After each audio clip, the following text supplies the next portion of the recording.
Hi, good morning, sir. Good morning. All right, counsel. Thank you. Good morning. Good morning. Could you please tell the jurors your first and last name, please? First name is Keith. Last name is Nettie, N-E-T-T-E. And where do you work, sir? I work for the Duxbury Fire Department. How long have you been with the Duxbury Fire Department? About 17 years. And currently working for the Duxbury Fire Department, what is your role? What do you do there? Right now, I'm a captain and shift commander. Okay. And are you a firefighter as well as a trained paramedic? Yes. At Duxbury Fire, you all work 24-hour shifts? Correct. If I draw your attention to January 24th, 2023, do you recall working a 24-hour shift that day? I was at home. Okay. And so what was the shift that you were working that week, if you remember? I believe I worked maybe 2 days prior. I don't really remember. Okay. So you were on a day off? Yes, correct. And how was it that you ended up being involved in the call at 47 Summer Street on January 24th? We were recalled from via a pager and a text message that there was an incident going on and that we were to respond. So can you explain to us how that works? So a tone goes off through dispatch that sends off a pager at our houses that alerts us. Then we also get text messages about the incident and then respond either to the station or to the scene, whichever they request. As a Duxbury firefighter, are part of your responsibilities to respond to these recalls? Yes. Is it a voluntary thing? Yes. So if you were indisposed or unavailable when a call went out or tone went out, would you be expected to respond to the scene? No. But in this case, on January 24th, just after 6 p.m., you heard that call go out, correct? Correct. And so then what did you do when you heard the call? I drove to the scene in my personal truck. When you got to the scene, what did you see? I saw police and fire vehicles, and then I walked up the driveway and walked into the back of the ambulance. Now, when you arrived and saw police, that was Duxbury Police? Correct. And the fire personnel that was on scene, who was on scene, if you remember? I only saw two people on scene initially. That was Kevin Heath and Sergeant Homestead. Okay. And Sergeant Homestead is a Duxbury officer? Correct. Now, was there a Duxbury ambulance in the driveway when you pulled up? Yes.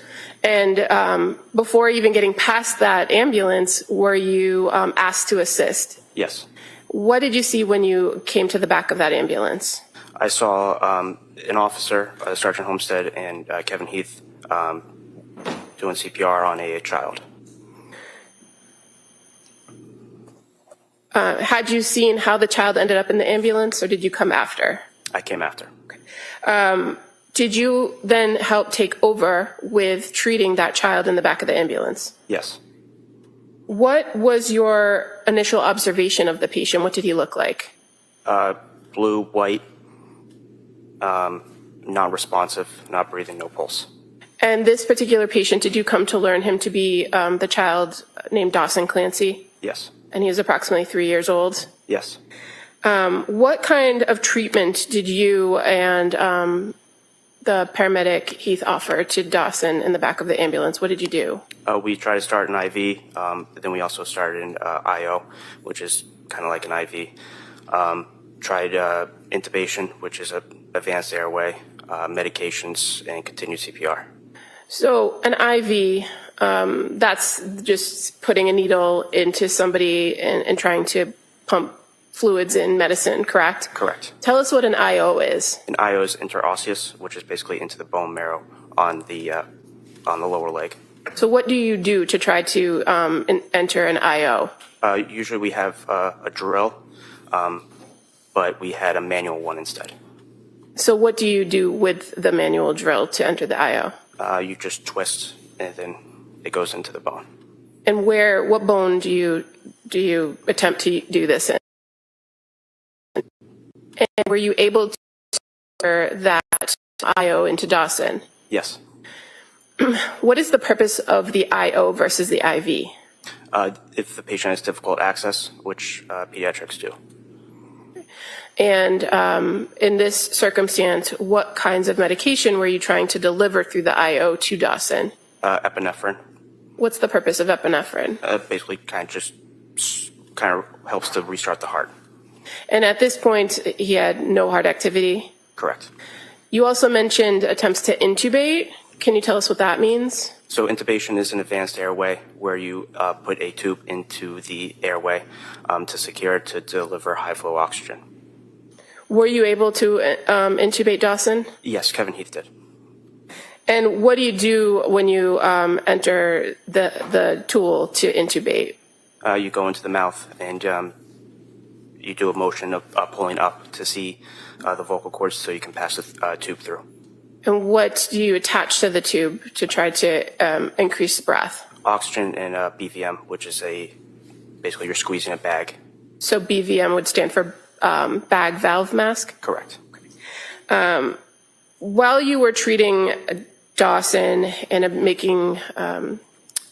doing the airway, intubating him, giving him the medicines, were you able to observe anything about the area of his neck? Yes. What did you observe about his neck? Dark red marks around his neck.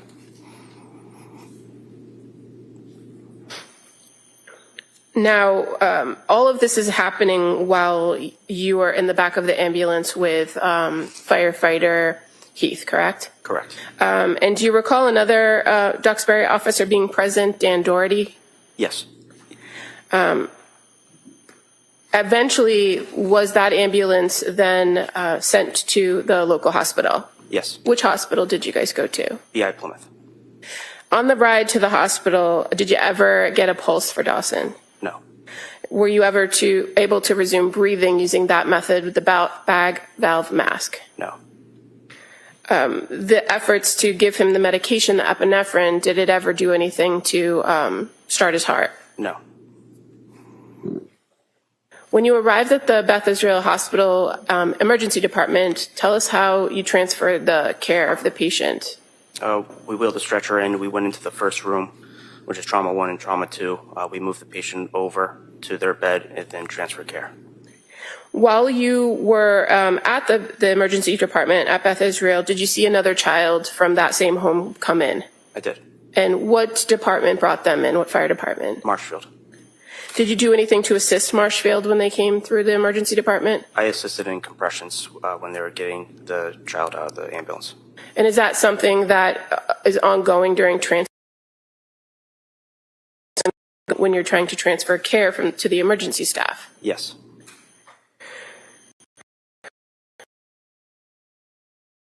Being the father of the children at the emergency department that evening when you were there? I did. And you came from psychiatric Clancy? Correct. Of him at the Sad. And yeah, just basically visually upset. Did you do anything yourself to assist him when he was there? I assisted to get a chair in case he needed to sit down. And was that before or after the children had been declared? I believe it was after. Thank you. All right. Attorney Reddington? I have no questions. Thank you, sir. All right, thank you, sir. You may step down. Thank you.